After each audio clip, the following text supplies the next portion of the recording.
Hello दोस्तों, अब हम खुदाबादी की छोटी ई की मात्रा का अभ्यास करेंगे। कैसे अक्षर लिखते हैं। भित देखो, भ, भी, ति। द कैसे बनता है, दि,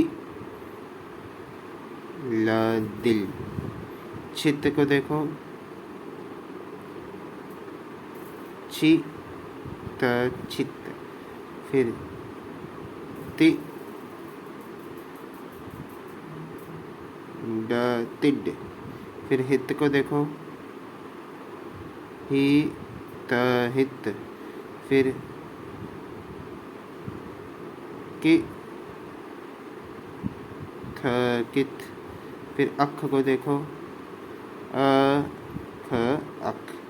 होप सो ये तो मात्रा लगाना तो हिंदी की मात्रा जैसा ही है, तो इतना मुश्किल नहीं रहेगा। हाँ, जो सिंधी इसके थ्रू खुदाबादी स्क्रिप्ट सीख रहे हैं उनके लिए थोड़ा सा मुश्किल होगा, पर होप सो वो इस वीडियो के बाद उनके लिए भी इजी हो जाए। अगर आपको मेरी वीडियो पसंद आए तो प्लीज़ लाइक करें, शेयर करें और सब्सक्राइब करें मेरे चैनल सिंधी पेनेसिया।